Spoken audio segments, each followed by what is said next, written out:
Linda, the floor is yours. Thank you very much, Alexander. Thank you all, first of all, for being here with me this evening, because honestly, you could have been anywhere else. For example, you could have been in the swimming pool, or you could have been playing with your children on the playground, or in the woods with your dog, or perhaps with a pint in the pub. However, you've decided to be here with me and all of us to talk about this topic of balance. And Alexander said something really interesting already when introducing me. He mentioned the words inner strength, and it's true, because balance, we all know and feel that it has to do also with that, with our inner strength, trusting ourselves. But more of that later. My name is Linda, and I know quite a bit about balance, especially between my 20th and 30th years, about being not in balance at all, or very often being out of balance. So that was an experience, not only very negative. Also, I had very happy moments in those 10 years because I worked in the tourism industry. It was a very fast life. I was moving around, going to several countries. And then at my 30th, in 2004, I got, you could say, mentally and emotionally hit, because as a tour guide on the peninsula of Phuket in Thailand, I lived, or perhaps I should say, I survived the tsunami, in which only on Phuket, 6,000 people lost their lives from one moment to another in the waves that came that day. And after that, I got very interested in what is fear, what is stress, what is anxiety, and above all, what is balance, and how do I get in balance again after what happened? Have I ever been in balance? So I focused completely the years after on finding balance. A lot of practices, and amongst them, a lot of meditating with the nuns here in Spain. So you can say, yes, nowadays I know quite a bit about balance, and therefore I am really happy that you're here with me today, because I believe in balance. I believe that if you know more about balance and how it works, and you know how to find it and how to experience it, it will help you heal as a person. It will help you grow as a person. And perhaps I can say it's just, it will help you live life a little bit more light. And I think that's what we all want, isn't it? Live life a little bit lighter. Okay, so I think that my first exercise has been done already by Alexandra. I'm not quite sure, because I wanted to know, if I say the word balance, what is it? What pops up in your mind? And if you want to, you can write it down, or you may also share if you like to. So if you like to share with me what you think when you are thinking of balance, what is it? What pops up in your mind? Of course, guys, be free to write in chat. I'm going to read it. So okay. Harmony. Maya, harmony. Oh, very nice. Yes, harmony. Peace of mind and body. Tiana. And it doesn't need to be, if you say 1 apple a day, that also counts. It doesn't need to be a perfect definition of balance, just what comes up in your head. I think we have some really nice answers already here with harmony, peace of mind and body. And so I'm going to show something, if I can share now the screen. Here it is.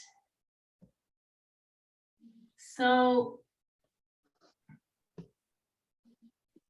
I don't know if you can see, or if we're covering now certain parts of the cake, but you can imagine a bit as well. So we have life areas. It's not only work and private, at work, but also in private life, there are a lot of specific areas.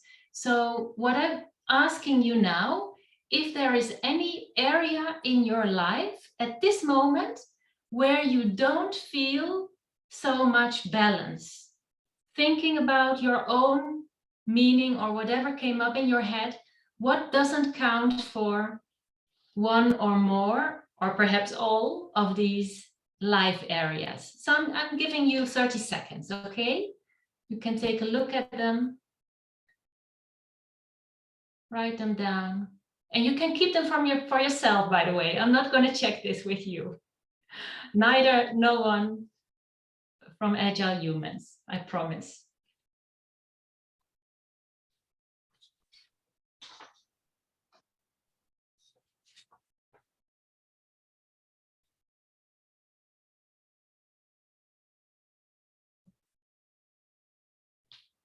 So you can keep this for yourself. So you perhaps, it was hard for you, or perhaps very easy. Everything is fine. There is no right and no wrong in today's session. And before we continue, what is balance and how is it to be in balance, I'm going to show you how are some numbers of being out of balance. Talking now about anxiety problems, worldwide 270 million people. In Europe, only 25 million. America, 1 out of 5, and in Australia, 1 out of 4 people. Out of balance, work and stress related problems. Amazing, 43% of participants at a survey only this year in 2022. So that's almost every second person experiences stress at work. And it has been rising from 2019 to now with 5%. Well, that this costs companies, not only American companies, but all over the world, a lot of money, that's obvious. Because people, because of stress, they get ill, they suffer from their health. And in Europe, 25%, so 1 out of 4 people suffer from stress. I don't want to depress you, but this is just, these are facts. And I also want to be honest with you. So this is how we are nowadays. This means that if you do feel a lot or a bit out of balance at this moment, you're not the only one. Does that help? No. But it does tell us something, that the human being has a system in which stress appears. Okay.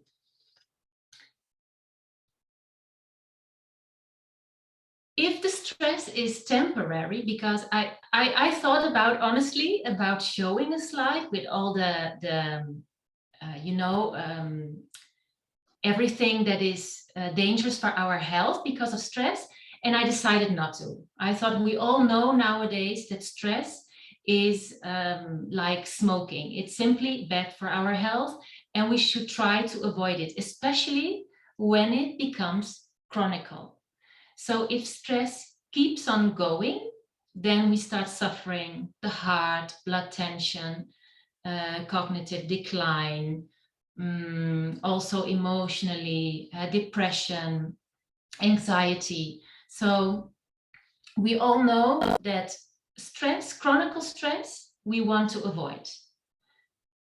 Okay.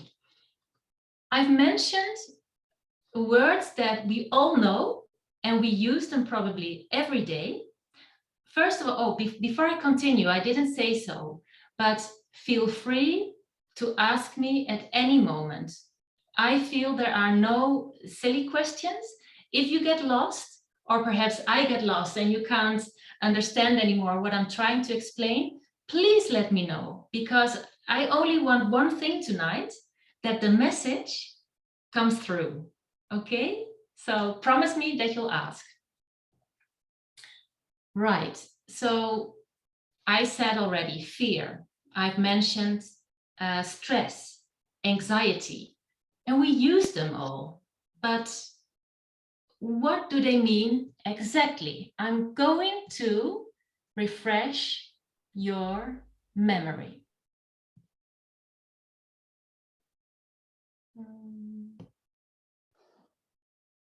Okay, I'm going directly because the nice function that it pops up and it gives images and everything, I skip that. We go immediately to fear, and I put this perhaps a little bit funny cartoon image. You see this robber or this person who is threatening someone else with a gun, and probably he says something like, "Give me your money or I'm gonna shoot you." So this person with his hands in the air, he will be scared. And it comes from an external trigger, the guy with the gun. Anxiety, you see it very nicely in the picture. This woman also has her hand on her head and tells us a lot, because anxiety is an internal trigger or internal process, and it has a lot to do with our thinking, our thoughts. And in my case, to give you another example, when I was running from the water, when the wave came, that was an external trigger, and I was running for my life. My fear saved my life. If nowadays, almost 20 years later, I go to the beach and I'm still thinking, oh no, I have to check the waves because perhaps a tsunami is coming, then we would be talking of an anxious feeling of anxiety. Or even when I'm not at the beach and at night in bed and I'm still worrying about that, then that would be anxiety. So both of them, and this is very important to know because you can mix them up. They relate also, fear and anxiety.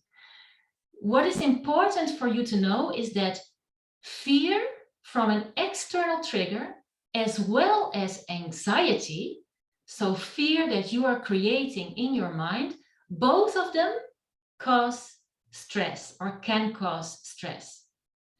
And now we have it. What is stress then? Stress is our own response to possible danger. And I put possible as a possible word because the stress response comes whether there is a real wave, in my case, or I'm thinking about a wave that causes me fear, anxiety, and stress. Yes? So these two, that's important to understand.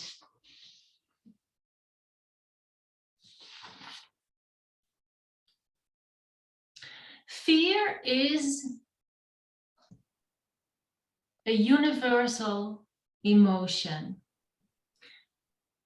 We are all equipped with a stress response, with a stress system.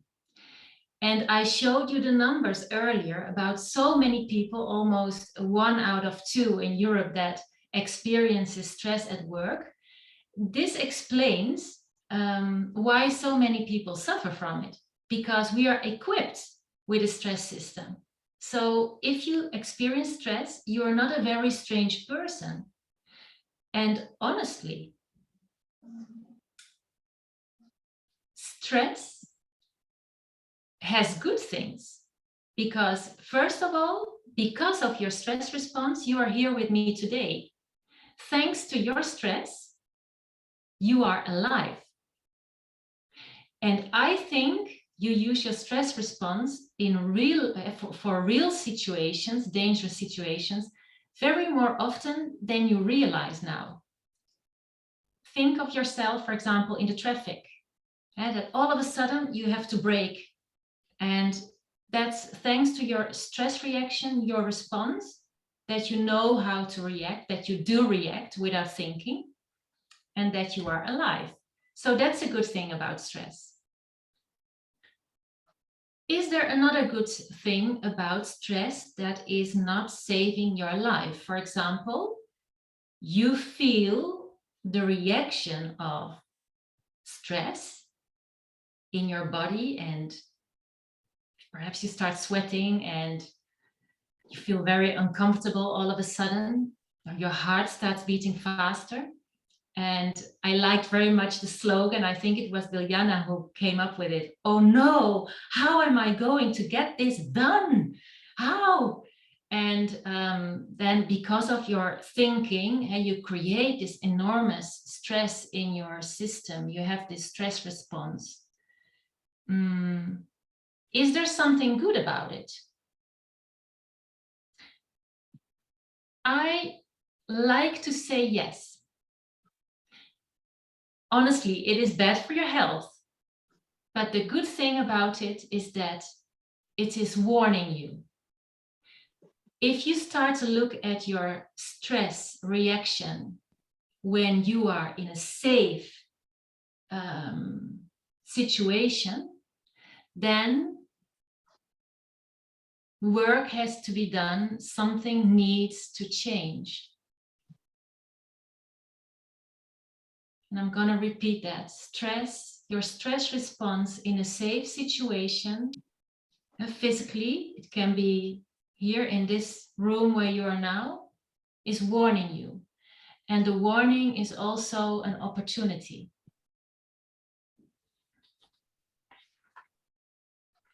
So what happens actually? I'm going to refresh. We're still refreshing because I'm sure you've heard it before. But what happens actually when you start feeling stressed?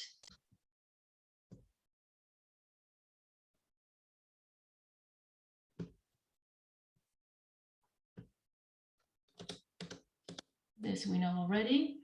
Okay, we are equipped also with the automatic nervous system. And we have, you may forget these words, we have the parasympathetic nervous system, which is when we feel at rest, like now. Then there is also the sympathetic nervous system, and that is when you feel stressed, or when you feel. So let's start on the left side, the parasympathetic nervous system. What does that mean? You are in rest and recover state, your digestion is active, and your body is in rest mode. So blood flows to organs and your breathing will be quite slow. There will be release of growth hormones, and most probably you sleep okay at night. When you are in the stress modus, then you get in this, you heard this before, this fight or flight, and I added freeze mode, because it can also be that because of stress, all of a sudden you freeze, you don't do anything anymore. Digestion is inactive because it is not, it's not a priority at that moment. And your body is in a stress mode. So blood goes to your heart and your muscles. And your muscles get tensed and really strong. So you can run and act. And there will be fast breathing. Release of stress hormones like adrenaline, like cortisol. So you perform. and no good sleep or no sleep at all. What I would like you to remember about this, tell me if there are any questions, just pop in and let me know. What I would like you to know about this is that it is a natural thing. So if for a real or an unreal reason you feel stressed, it is because you have fear or you're anxious and you get in the stress response. And it means, it is this warning, and stress is telling you that you are not feeling safe.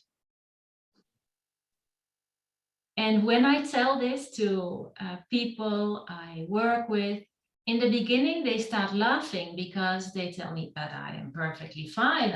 No, nothing wrong. I just have this pile of work here with me, and that's why I feel a little bit stressed. No, stress is a response because you feel somehow not safe, and you should really take that seriously.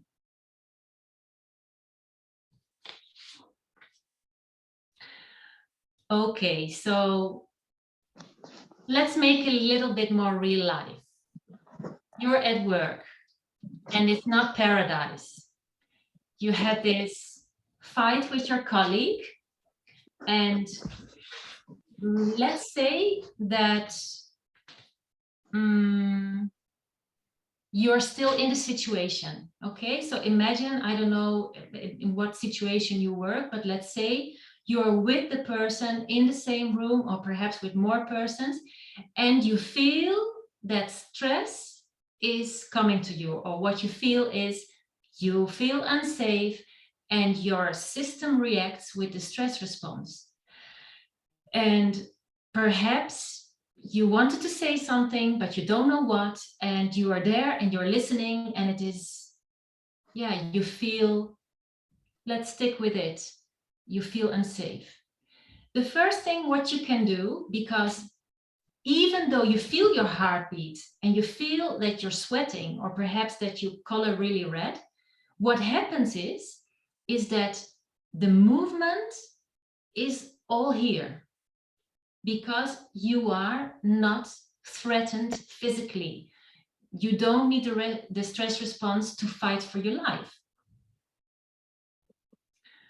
So what you want is that you go from your mind, from your head, again into your body. So you're still with that person, and perhaps your hands are under the table, and I'm going to show my hands now because I want you to do it with me. You start stretching the palms of your hands and your fingers. You start this immediately the moment you feel stress is coming into your system. And then you don't even need to show it. If you are seated, you put your feet really well in the ground. And if you are standing, you can even move your feet a little bit, like pushing them in the floor. Perhaps this helps you already a little bit to come back into your body. I would say if you still feel the stress response, don't react. Take a time out. In the timeout, my advice is to go away for a moment. So that can be the bathroom, that can be outside in the fresh air. But let's take the example of the bathroom. So you really feel stressed, you don't feel comfortable, you did this already with your hands and you think, is it working or not? I still feel bad. You enter the bathroom, you sit down on the, how do you call it, the clap of the toilet, and then you start doing this very funny exercise. It's called the salt shaker. And it is proven that this exercise eliminates fear and it goes against anxiety and insecurity. And you just do it, okay? So your left hand is like a plate. This is your plate. And your hand is with, we're going to do this together because I want you to feel a little bit how this exercise is already. So your finger, this is a strong plate, okay? It's not like, no, firmly. And the palm of your hand is up and it is just in front of your stomach. You don't touch your stomach, okay? There is some space here. And then the right hand has to work a little bit more. The right hand, the thumb is up, and see, my fingers are rolled down, but not in the palm. They are here on the cushions of the palm of my hand, okay? And this is a really firm pose. So you push your I would almost say your nails, your fingertips in the cushion of your palm. The thumb stays really firmly stretched. And here you have the plate. Ears away from your shoulders. And now you start adding salt to your plate. And you can do this in quite a good pace, like I'm doing. If this is too fast, I like this. Yes, very good. So if this is too fast, you go slower. If you want to do more, you're like, so much stress, then you go faster. Okay, you keep doing this. In the beginning, you think, this is nothing. But you will notice that the salt shaker can be a bit tough.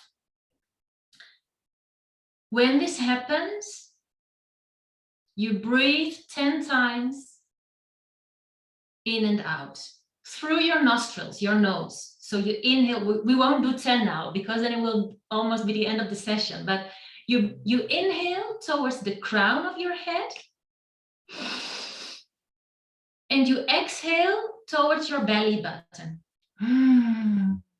You can even make noise if you want to.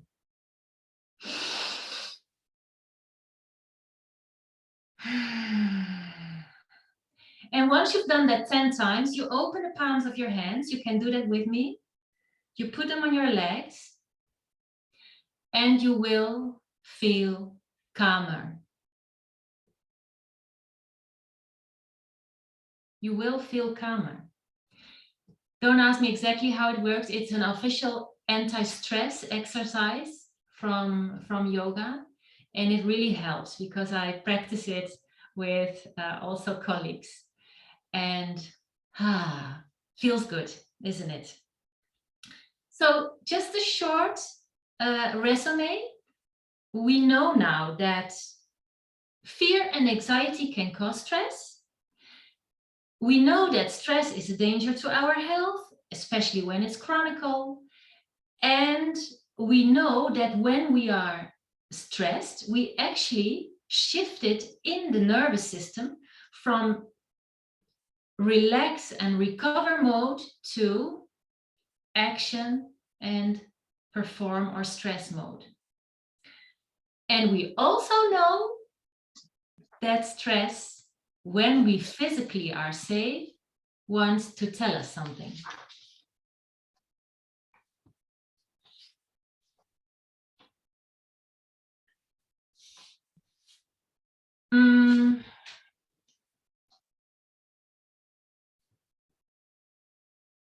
When I was a kid, when I was a very young kid, I wanted to explore the world, and I had these days that I told my mother, "Mom, I'm going on adventure." And then she knew, okay, Linda has one of her adventurous days, and she took a bin bag, you know, this gray bin bag, and she cut 2 holes for my arms out of the bin bag and 1 for my head. And then I put it on with a string here and my backpack. And I said, I don't know when I'm going to be back because I'm going on adventure. And I don't think I got really far, honestly, but it gave me this feeling of being free and exploring the world. And when I was 13, I had my first job picking strawberries on the field. And from the money, I bought a tent and I went camping. And when I was 16, I started studying tourism. And when I was 20, I started working in tourism. And I was unstoppable. I had an enormous lot of jobs in tourism. I started on campsites, later on in hotels, in ski schools, as a cabin attendant, and also as a tour guide for Thomas Cook at several destinations. And I was focused on positivity, but I would say I was a very restless person. I remember that when I was at a destination in the mountains, I was longing for the sea. And when I was at a sunny beach destination, I had this longing for the ski resorts with the hot chocolate. So I was restless. When I look back at it now, I was a lot in the yang state. Yin Yang. So I'm going to show you the symbol, but I'm sure that you know this one.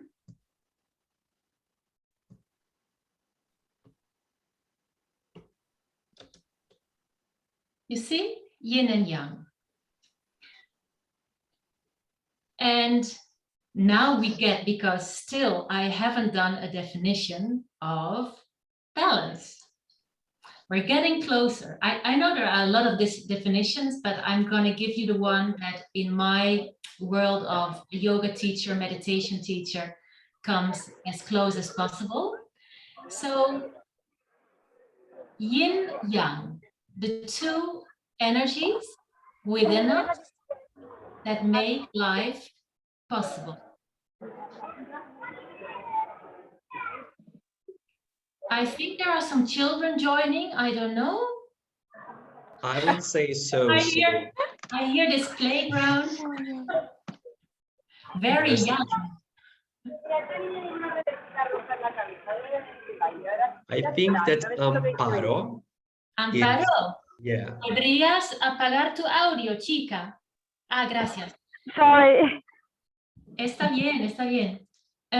So we all have these two energies within us, yin and yang. And I always explain it like this. So yin and yang is like a coin, or as a medal, if you like to think of it like that. And you can see in the picture, yin is cold, is moon, is slow, is more static, calm, and yang is sun, hot, fast, dryness, acting. And they also say yin is feminine and yang is male. However, it is not that a man only has yang and a woman only has yin. No, we exist because of these two energies. And what I said before is that when I was working those years in tourism, I was a lot on that side of yang. And when there is too much yang, so for example, in my work, there was a lot of yang. I worked 6, sometimes 7 days a week. A lot of dealing with tourists, a lot of talking, little silence, very expressive. And in my free time, I went on excursions, I did surfing. That's all yang related, yang driven. And I did not pay enough attention to the part of yin. So my yin was little and my yang was very big. right then, I didn't realize it. I realized it later. However, and this makes sense because if you think of yourself now, perhaps you can recognize, okay, I am more a yin-driven person or a yang-driven person, or my energy of yang is bigger than my yin energy. So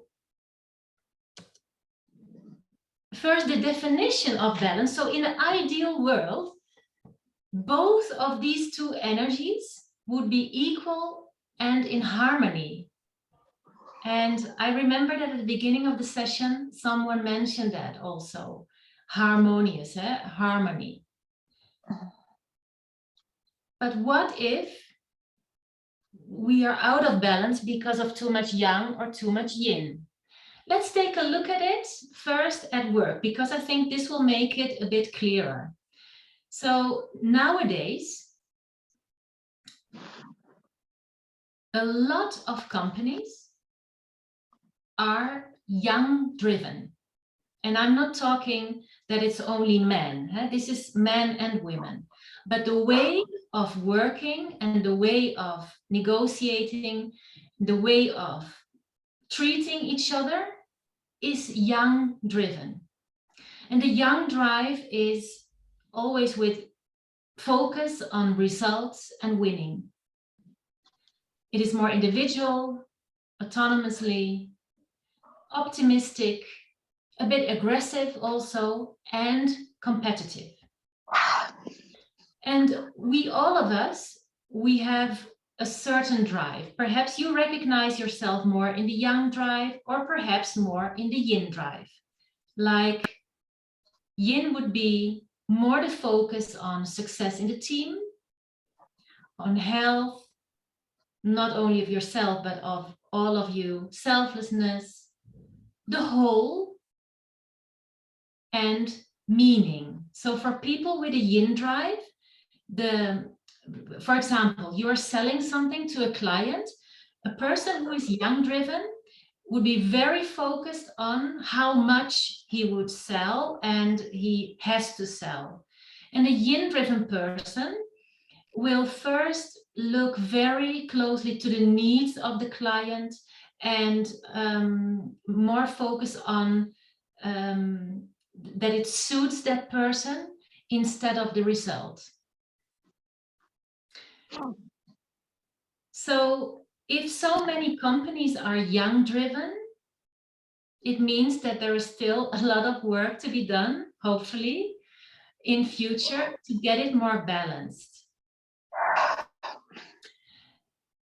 What happens if a yang driven person meets a yin driven person at work? Usually, if their work overlaps, if it is not completely separated, it clashes. Because the yang driven person is focusing on the result and wants to win, and the yin driven person has another focus. By the way, it doesn't mean that we are only one of them. We can have also a bit of both of them. Actually, what happens a lot is that people with a yin drive make themselves, how do I say that correctly? They make themselves work in a more yang-driven way to be accepted, to perform in the way that is expected.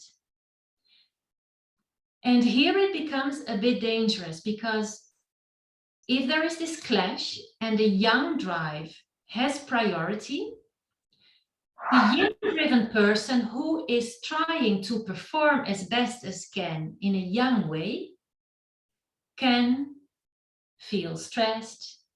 When it becomes chronic, feel depressed or overworked, and then in the worst case scenario, burned out.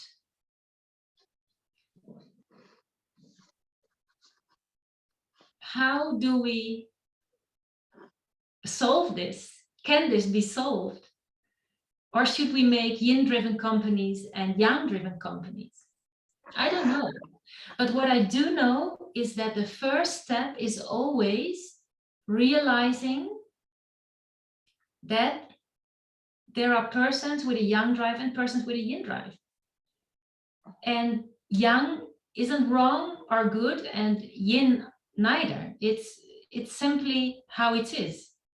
And if we realize that and respect that we are different, and we can open up to one another, then we can learn and also hopefully see that there are also similarities, and that a yin way of working can lead towards a similar kind of result as a yang way of working, but that the roads and the way of expressing and living it is different. So by truly listening to each other, and there yang has a bit of work to do, a yang-driven person, because a yang-driven person needs to open up and listen. They're not always the best listeners. And a yin-driven person needs to open up, not shut up, needs to express what is his or her value, what is his or her opinion, and how he or she feels. That's really important. So if yin opens up and yang is willing to listen, and the mixtures, and they both do that, then similarities can be found. Okay, I don't know if you have any questions.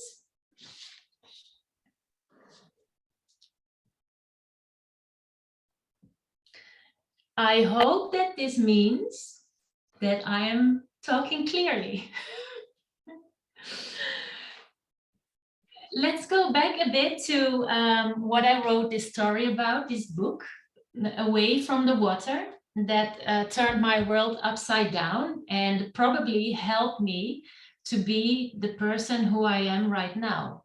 Because formerly I worked in tourism only, and I am a yoga teacher now, meditation. I do so many different things. I help people finding balance, and I think living, in my case, a disaster like the tsunami that worked so many years in my whole system has given me a lot also. And I am sure that because it doesn't need to be this big, and with the time when we live, we all have, yeah, I'm gonna say it like this, we all lose people we love, either in a relationship or because of a death. And yeah, there is nothing else. If we want to take it positively, then grow. And stress is this warning for growth, for healing first, and then for growth, because first there's always the healing part and then the growing part.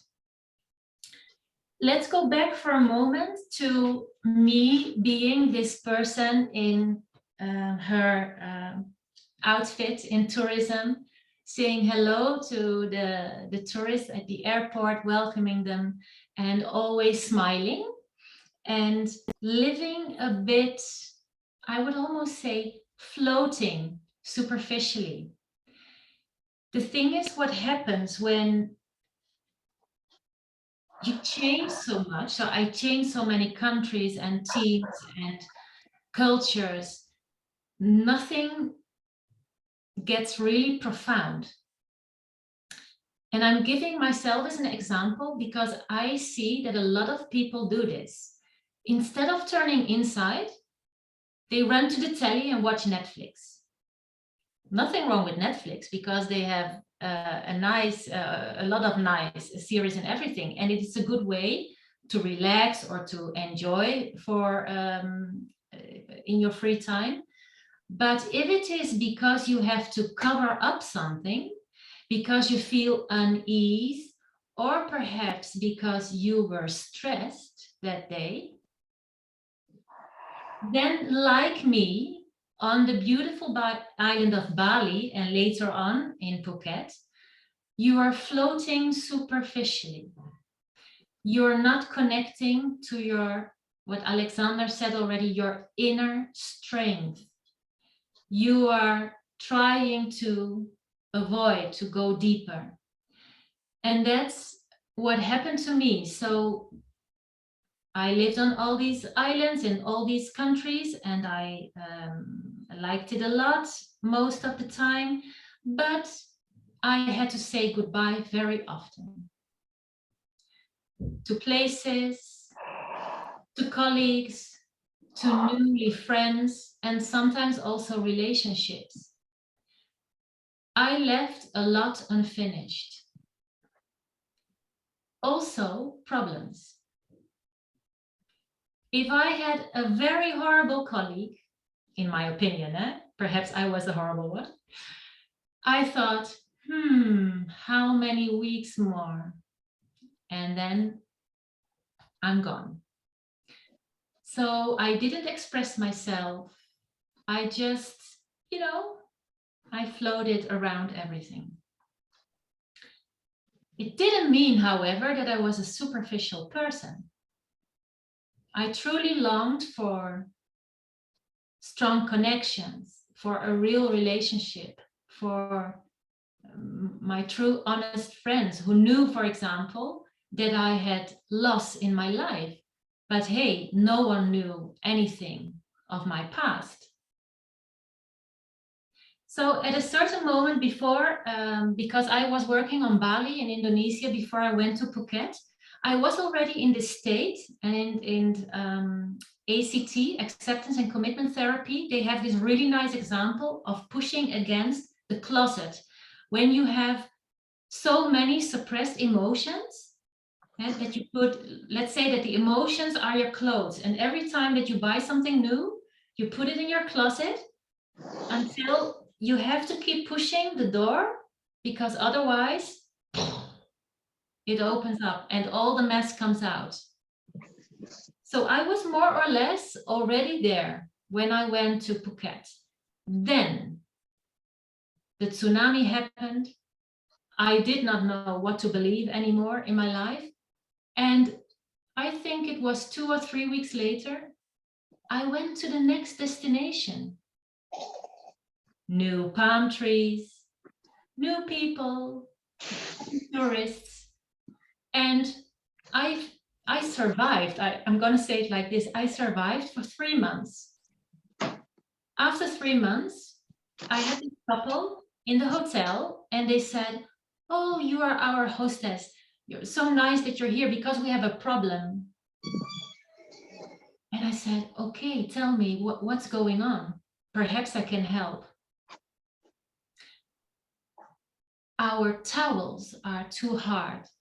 Can you arrange softer towels in our bathroom?"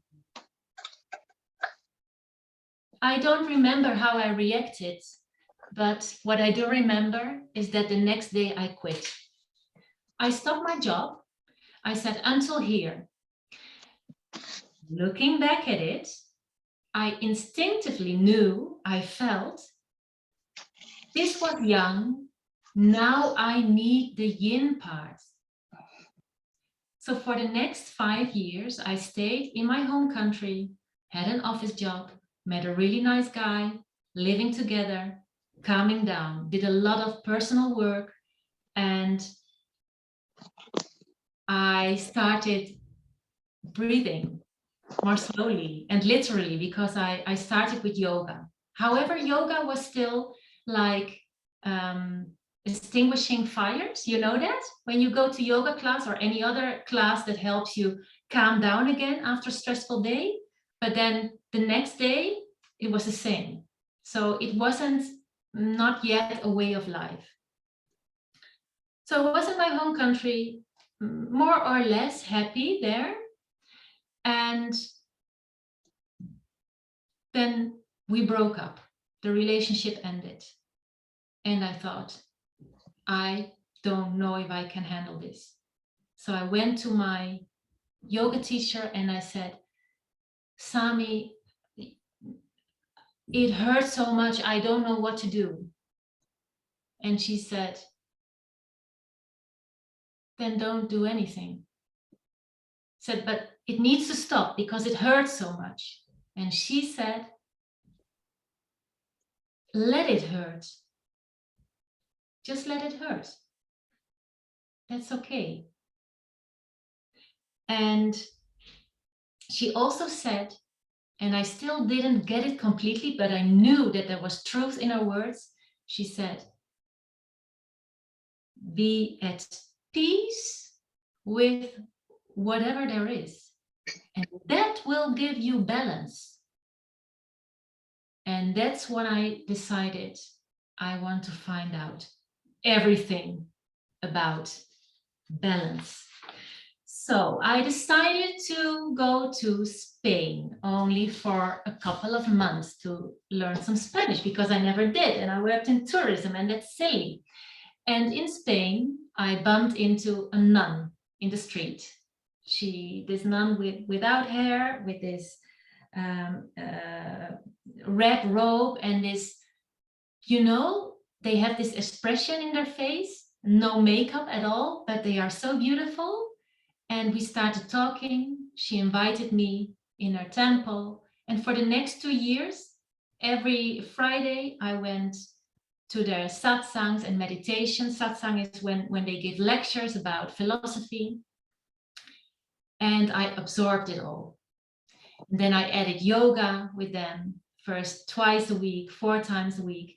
And then 2 years later, 2 years after that, I decided to go to India. I thought I'd give it a go. Perhaps this 40-year-old body is still able to do it. And I loved the philosophy classes. But then on day 6, I got an enormous shock in philosophy class. I still remember the cushion I was on. It was black, white, and gray. My philosophy teacher started explaining some law of nature called karma. And then he said, you know, with this Indian accent, I love it so much when they start talking in English. He said, you cannot have happiness and peace at the same time. You cannot be happy and have peace. And, you know, I was more yin driven, but then I raised my finger and I said, sorry, I think something is not correct here. He said, no, you cannot be happy and be at peace. And he explained the law of karma, and I'm going to show you a picture because actually Isaac Newton called it, let me, where am I? Let me see, here it is. Every action, are you still with me? Because I don't see you anymore. Oh, I need to share the, sorry. Yes, here we have it. Every action has an equal and opposite reaction. And my yoga teacher or my philosophy teacher said, the higher your happiness, the higher your sadness. And I got so mad inside of me. I thought all these years, 40 years of my life, they've been telling me, study because then you'll be happy. And find a guy and perhaps children because it will make you happy. Do this, it will make you happy. And now it's not true. Why didn't anyone tell this? And I don't even believe it. So it cost me a couple of days to adapt to this law of nature. If you take a look at it, in the middle is 0. That's then where we find peace. On the right, towards the positive part, that's where we feel happy. And on the left, we have this negative part. I'm going to give you an example to make it a little bit clearer because I had problems dealing with it. So I'm going to give you an example of a holiday. So I heard that before we started this class, some people went to Barcelona. So you board off the plane. You're really happy because you were a little bit scared of flying and everything went well. And then you are there with your suitcase and you have 6 days ahead of you. And you're full of plans and you feel completely happy. And you are, let's say, 70 or 80% on the right swing. And then you are in Barcelona and you do sightseeing. Perhaps if you are a football lover, you're going to a football match and perhaps you meet some really nice people and you go to the beach. And then on the last day, the last night, you're having your cocktail in the restaurant and you tell your friend or your party who are you with, oh, didn't we have a nice time? And now tomorrow, back to reality. And hops, there it goes. The swing goes 70 or 80% to the left.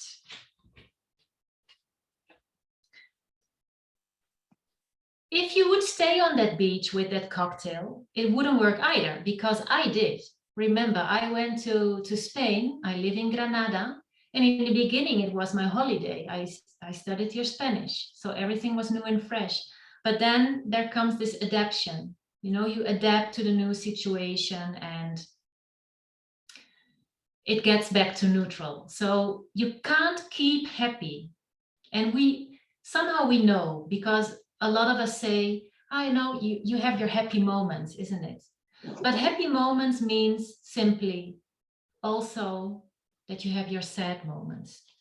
So I want to explain happiness and peace, the difference. Look, happiness is when all expectations from the mind are met. So when your holiday is exactly the way you imagined and you feel completely happy. Or in my case, I wrote a book and when I put the last word in my computer, I felt so happy. The story is there. But the happiness is temporary because the next day I thought, I want to publish it. I need to find a publishing house. Once I found that, temporary, because I want to sell ekis, I don't know how many, but you know, so I think we all recognized it also in work, or if you have a target, it always needs better. It's always the happiness is temporary. Peace, however, remember the pendulum that Newton showed, complete balance. So you are here in this middle. Acceptance comes in. Acceptance of what is, not happy, not sad. I would almost say, to make it what helped me personally, because in the beginning I thought it does not function, but when I started living, focusing on peace, I noticed quite soon a difference, because peace, the complete balance, is almost like if you're observing your happiness and observing your sadness. You don't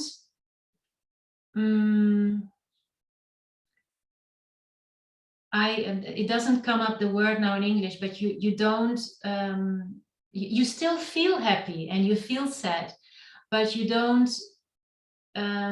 feel that it's I can't explain it. I'm sorry, my English now. You don't identify, that's what I was looking for. Thank you for your patience.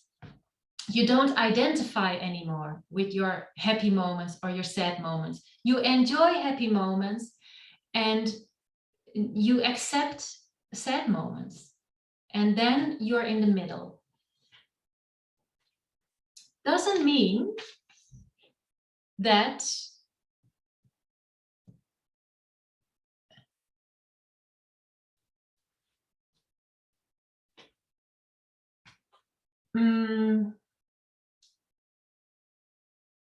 Yeah, so happiness and peace.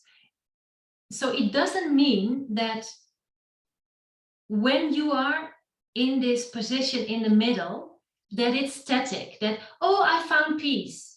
Because this is a bit, this image, what we have from nuns meditating on a mountain, that they are always here. But I don't think any of us on earth is here, because it's always like this a little bit, simply because that's nature.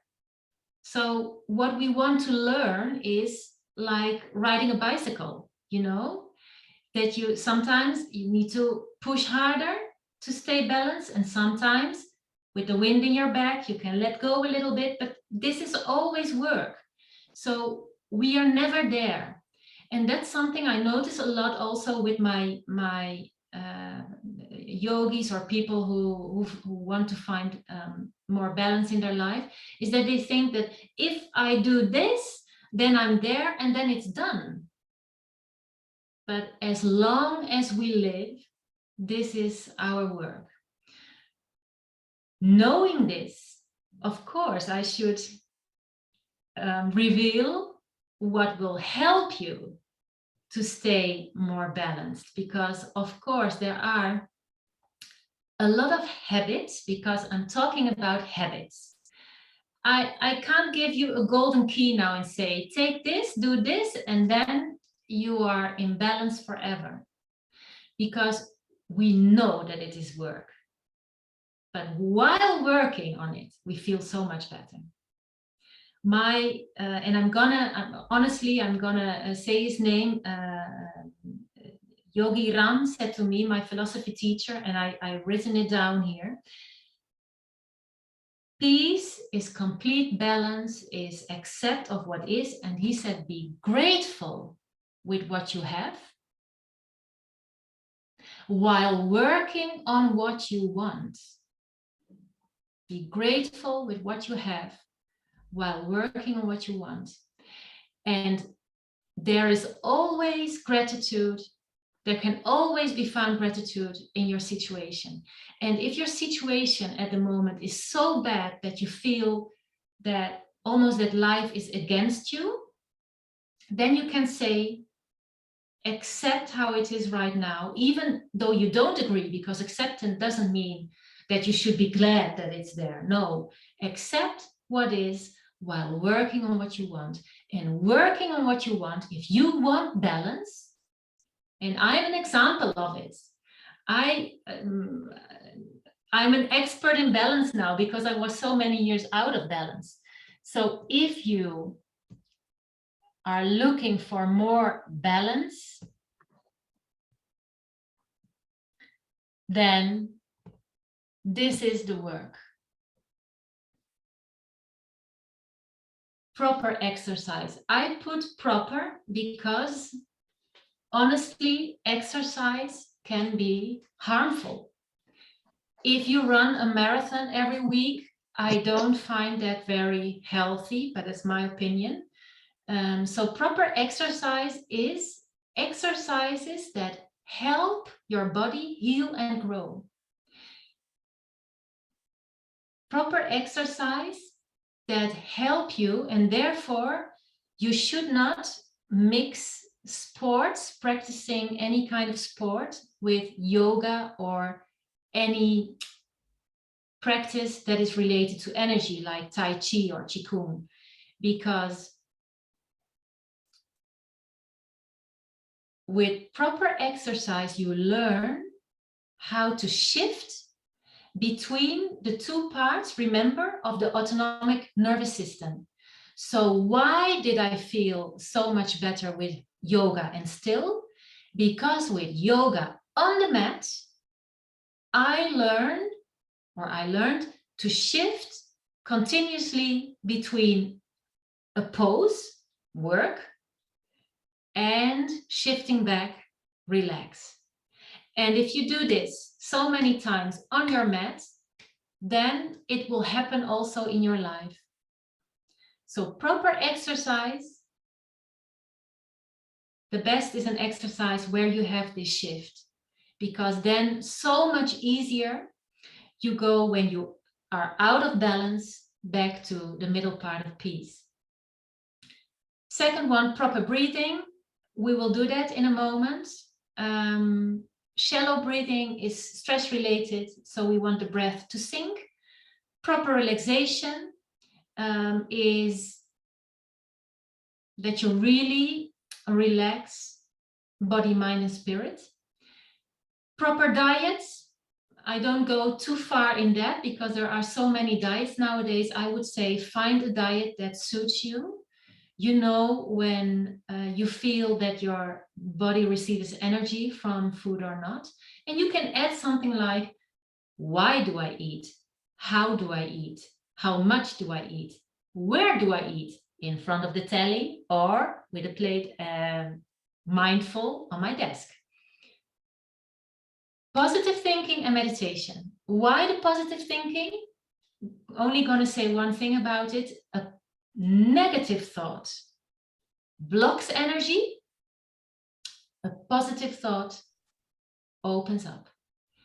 If you learn to add positive thoughts to your mind, then you will feel it. You will feel the difference. For example, if something that makes you a bit nervous, you have to perform, and you give yourself a thought. For example, you tell yourself, I can never do this. Oh, I'm scared. This is going to be horrible. You feel what that does to your energy. However, if you say, I give everything I have, I give it a try, I trust myself that I will manage whatever the result, that opens. So this is the moment, if you like to, you can look back at the cake, the point of cake, where you ticked the areas of life where you feel unbalanced. So for example, if you feel unbalanced with your health, you can start, for example, you can pick one. I'm going to start with proper breathing. Or if you have problems in your love life, you can start, for example, with positive thinking. So just pick out one and start bit by bit. But we will go now to the practice. This was the theory part, and I'm going to end with the conclusion before we go to meditation and breathing, if you like to.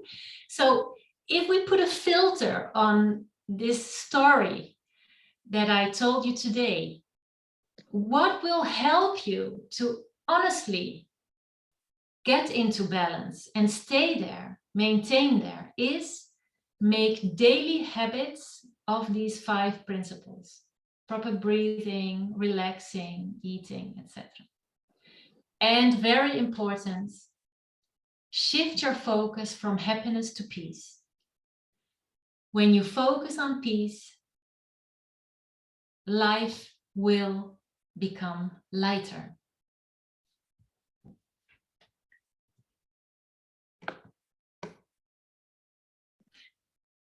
Any questions from you guys before we go to the practical part?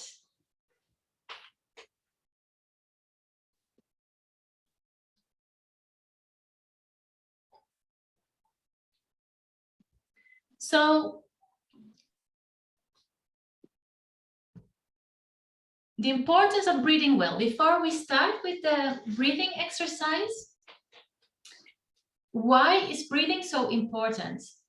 Well, I've spoken about the autonomic nervous system. And if you feel stressed, you cannot, well, you can say it to yourself, but it won't happen. You cannot give your heart the instruction to go slower. Or you can't say, I'm going to digest a bit faster. No, so you can't influence the processes of the autonomic nervous system apart from the breath. And the breath, I always say it like this: breathing slowly, the mind receives, or the brain receives, a message that you are safe, and you can relax. And you shift from action modus to relaxation and restore modus. What is breathing well is always with the belly. And let's start with it. So I would say if you are open to a breathing exercise with me, I invite you now to sit up straight.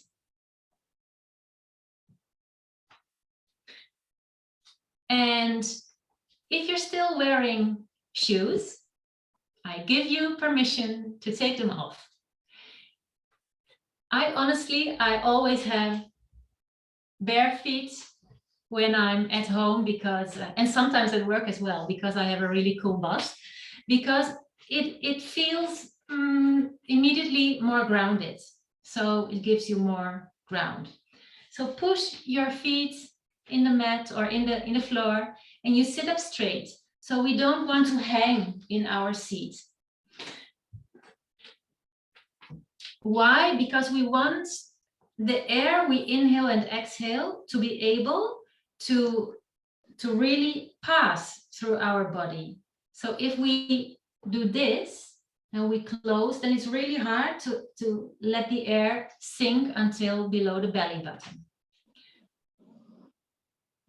The mouth is for eating and drinking, not for breathing. Breathing is through the nostrils, and then you filter also, so the air gets filtered. You can imagine that someone is steering your crown of your head a little bit towards the ceiling, so your chin goes a little bit in, and your shoulders go more down. If this is hard for you, you can shake a little bit, shoulders, arms.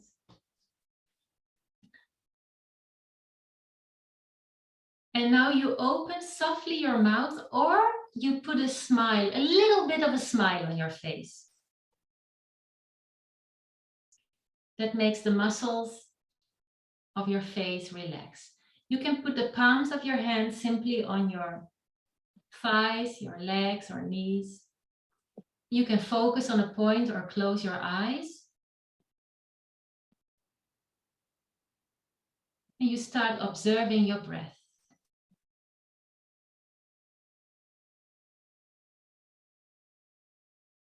Nothing you need to do or change, just let the air flow, because remember, it's an autonomic process. You won't stop breathing.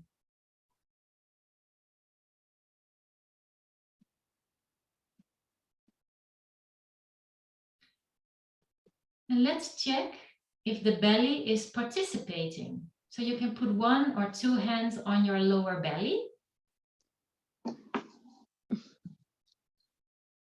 And just observe when it is moving.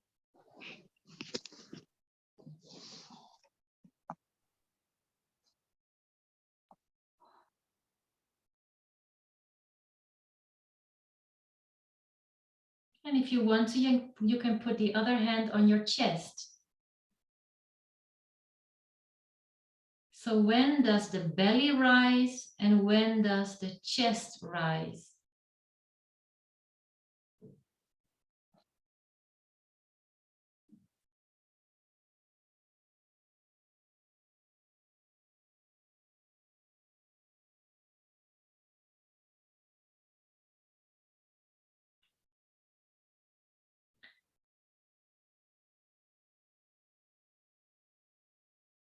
Now we will inhale 2 and exhale 4. Inhale 1, 2, exhale 2, 3, 4. Inhale 1, 2, exhale 2, 3, 4. Inhale 1, 2, exhale 2, 3, 4. One more time. Inhale 1, 2, exhale 2, 3, 4. We will stay in this pose. If you feel better lowering your hands and arms, that's fine. Just put them back on your thighs. Now we will try to inhale 4 and exhale 8. We always want to double the exhalation, okay? If for some reason this is uncomfortable for you, you go back to 2, 4 or your own way of breathing calmly. One breath before we start. Inhale, 2, 3, 4. Exhale, 2, 3, 4, 5, 6, 7, 8. Inhale, 2, 3, 4. Exhale, 2, 3, 4, 5, 6, 7, 8. Inhale, 2, 3, 4. Exhale, 2, 3, 4, 5, 6, 7, 8. Inhale last time, 3, 4. Exhale, 2, 3, 4, 5, 6, 7, 8. Relax and observe for a moment. How is your breath?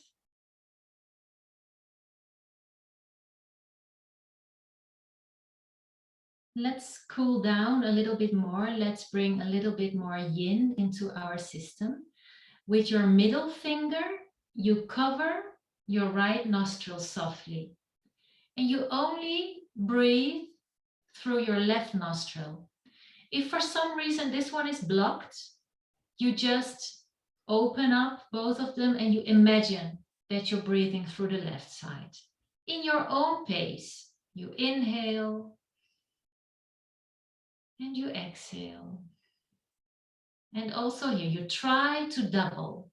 So you inhale and you exhale twice as much as your inhalation.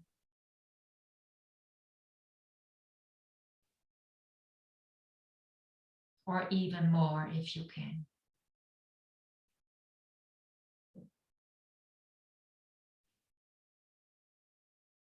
Observe the air streaming into your nostril, its temperature, and observe how it is flowing out and if the temperature has changed.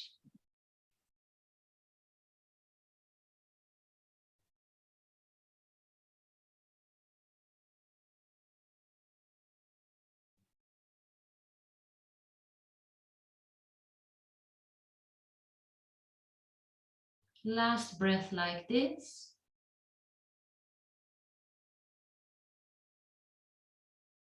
And lower your hand and your arm and observe for a moment.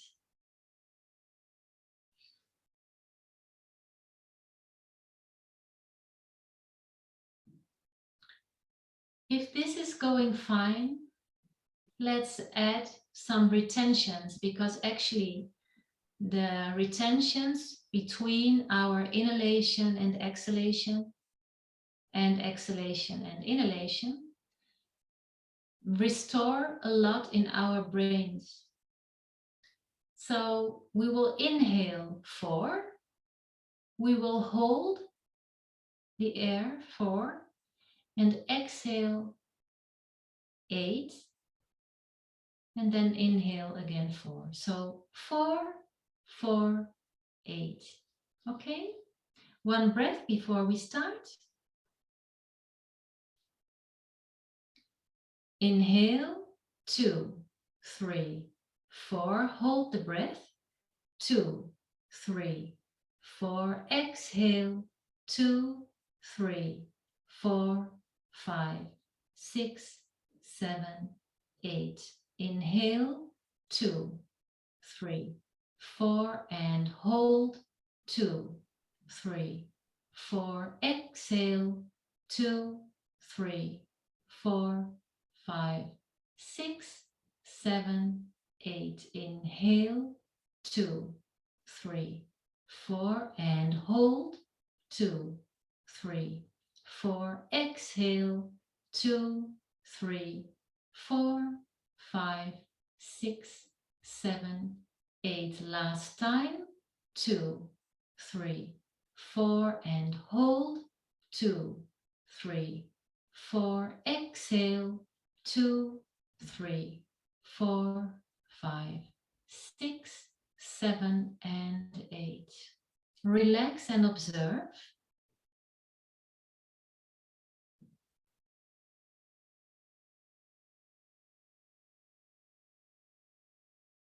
Last round.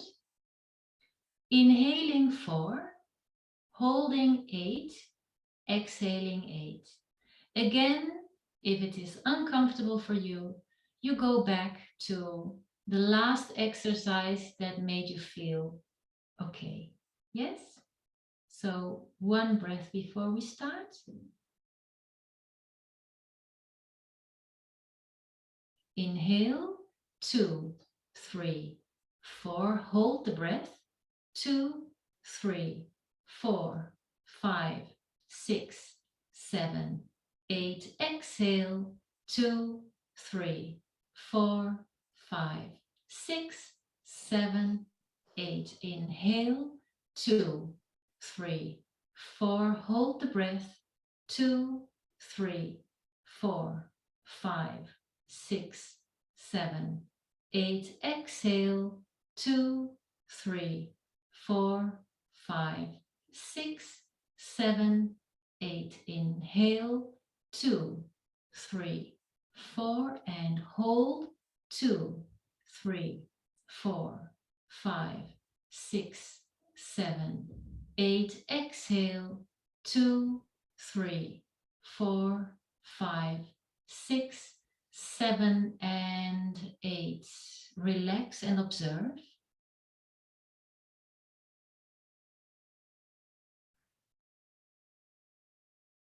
How am I feeling right now? How is my heartbeat? How is my breath?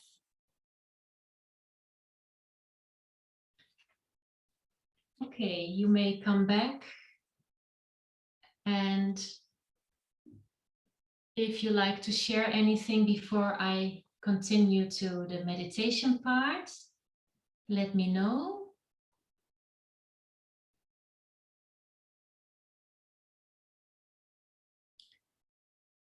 So perhaps you feel a bit calmer already. And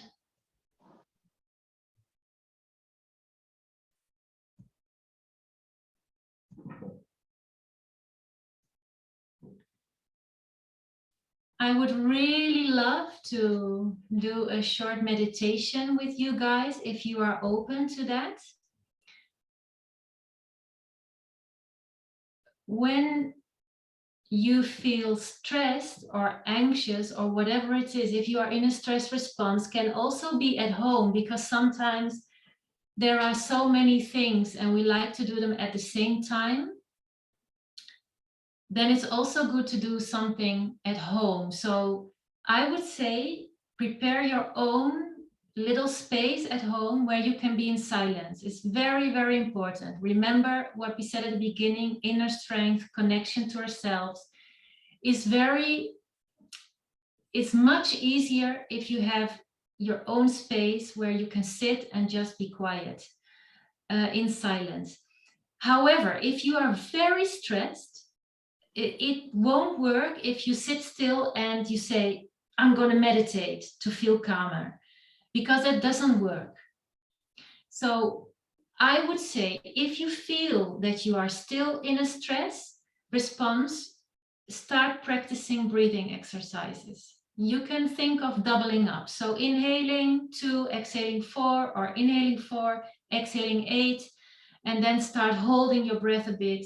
And remember, you can breathe between crown and belly. But don't start meditating when you are stressed, because it only will give you frustration. Also, I want to tell you that meditation is not about, it sounds very complicated, but I have to tell you, I'm sorry, it is not about calming you down. Meditation is knowing yourself. Who am I? What is it that I need? Not what is it that I want. And that's really one thing that I would like you to take with you after tonight. Perhaps you know it already. If not, what is it that I need? Do I need this food or this series or whatever it is that I want to do? Or is it something I just want? I did test with this with my students. I offered Yin classes, Yang classes, which is Hatha Yoga, and the combination. And I asked them, I said, okay, you may choose the class, online you can subscribe what you feel that you need. And most of the time, especially in the beginning, they chose what they wanted. So a young person did very active yoga, and a Yin person was almost sleeping in Yin yoga. Until they noticed, if I give myself the opposite energy, then I feel more balanced. And then they felt that their energy was more equal. So in balance, the importance of meditation is not that you need meditation to calm down now because you're stressed. No, no, no, no. It is knowing what I need. And what is meditation? It is thoughtless awareness. So you are completely aware without thoughts. Back to reality. We can't stop our thoughts. They come and they go, and from one thought comes another. So how do we do thoughtless awareness? I always explain it like this. So you start with observing your thoughts, and then you let them pass by as leaves on a river. So one thought comes and it passes by. Then another thought comes and it passes by. And in between your thoughts, when there is nothing, that is the meditation part, the thoughtless awareness. And these gaps between two leaves, when there is no thought, with practice, they get larger and larger until you can easily enter in that state. So as a meditation teacher, I can teach you how to concentrate, but I cannot tell you how to meditate, because that is something that comes from meditation. I can't even decide if after this class, if I do my meditation, if I enter in meditation. Sometimes there is so much going on in the mind that it is much more concentration. Yes, and sometimes you pop in meditation and you go back. So the goal from the Vedic philosophy, the yoga philosophy, is self-realization. And with that comes, as practicing along, physical and mental calmness. So that's a bit the paradox. You want it immediately, but before getting there, you need practice. So let's do it. I stop talking now.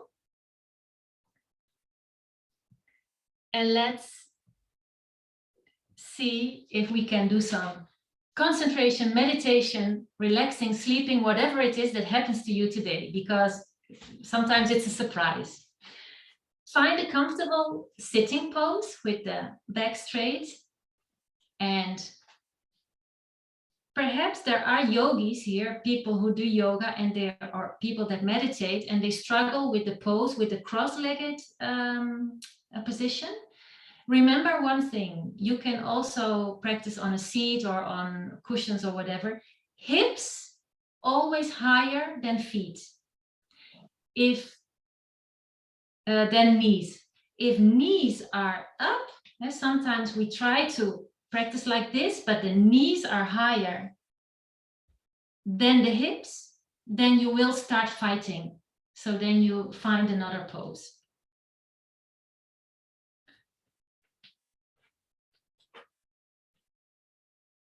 In the morning, you can open the palms of your hands.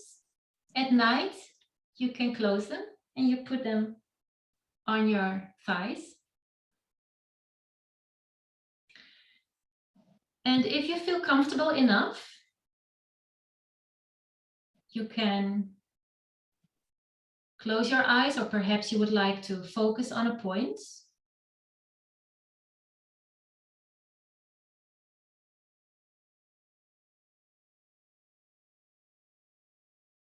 And you start first observing your breath.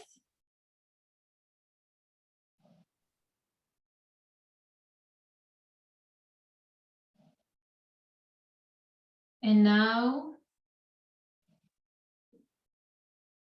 you go with your attention to your feet.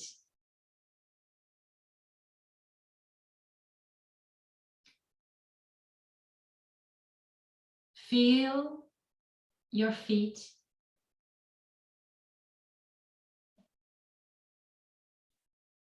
Are they hot or cold? Tensed or relaxed?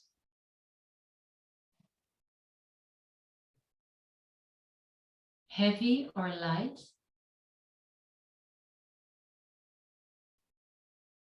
And now feel their stillness. Your feet are completely still.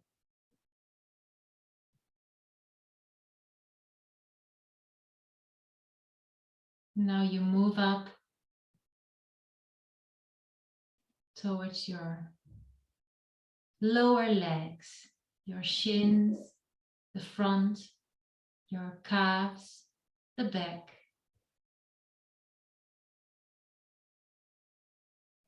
And observe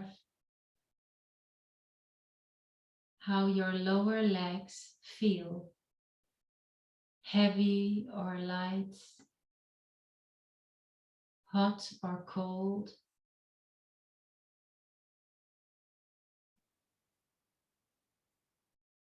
Any sensations, observe it and feel it. Now notice that there is complete silence in your lower legs.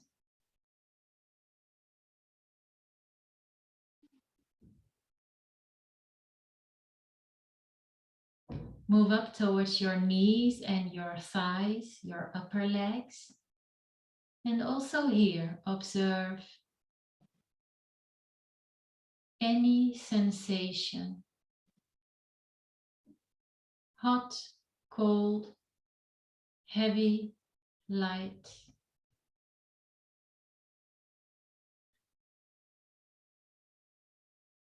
Relaxed or not. And now observe the complete stillness in your upper legs.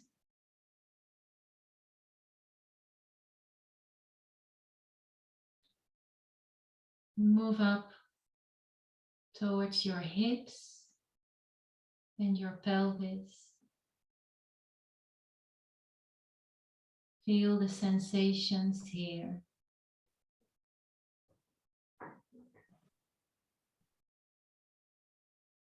And feel the stillness.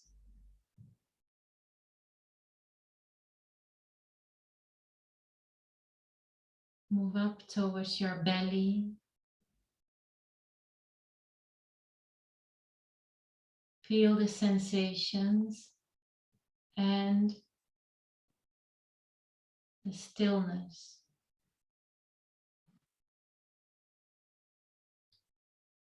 Shift your awareness to your chest.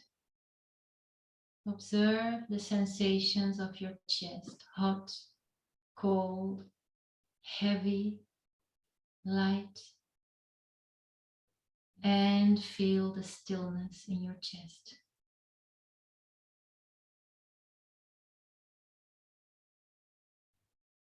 And bring your awareness to your complete spine and your back. The upper part, shoulder blades, and the lower part.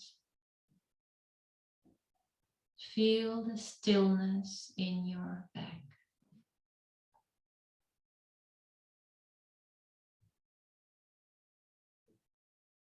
Shift your awareness to your hands and your fingers.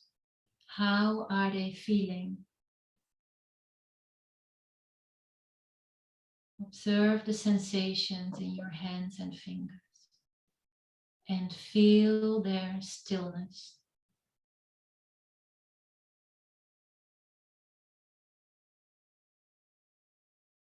Move up towards your lower arms and your elbows.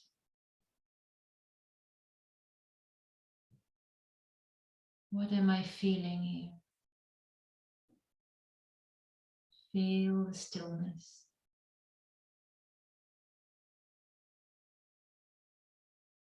Move up towards your upper arms and your shoulders. Feel the sensations, hot, cold, heavy, light. And feel the stillness.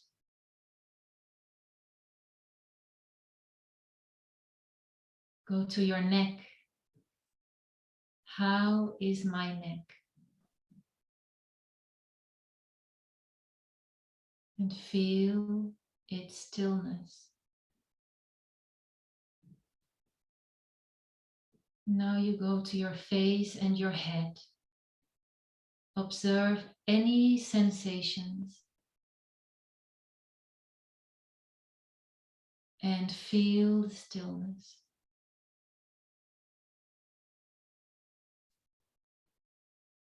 Now observe your complete body as one.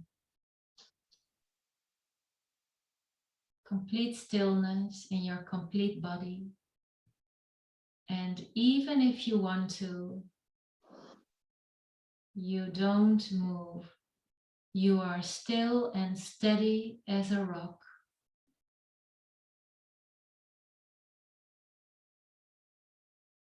Now focus your awareness to your breath.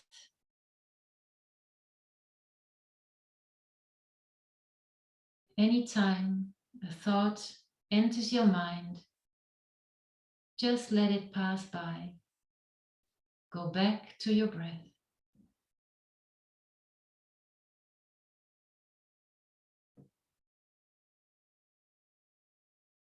And we will stay 1 minute in silence. Stay focused. Stay steady and still.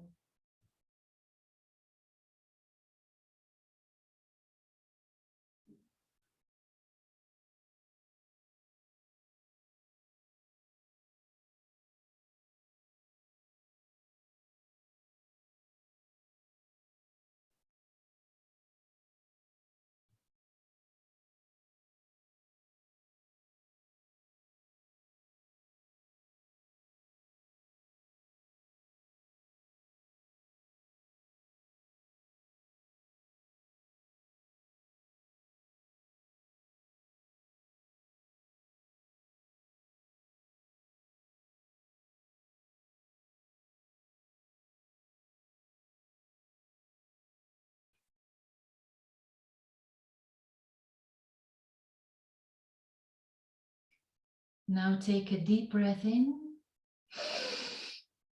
and a long breath out.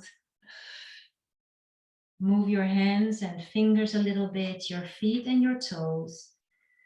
Another deep breath in and out, and open your eyes. Thank you very much for joining me today. Thank you, Agile Humans, for having me. If anyone has any question, this is your moment. Guys, it is your moment because we left a little bit late because of values that is a meditation brings with itself. And thank you, Linda, for this really magnificent night. If anyone has any question, now is the moment to ask Linda, or of course, you can connect with her on her social networks. So I will give you that space to ask any questions if you want.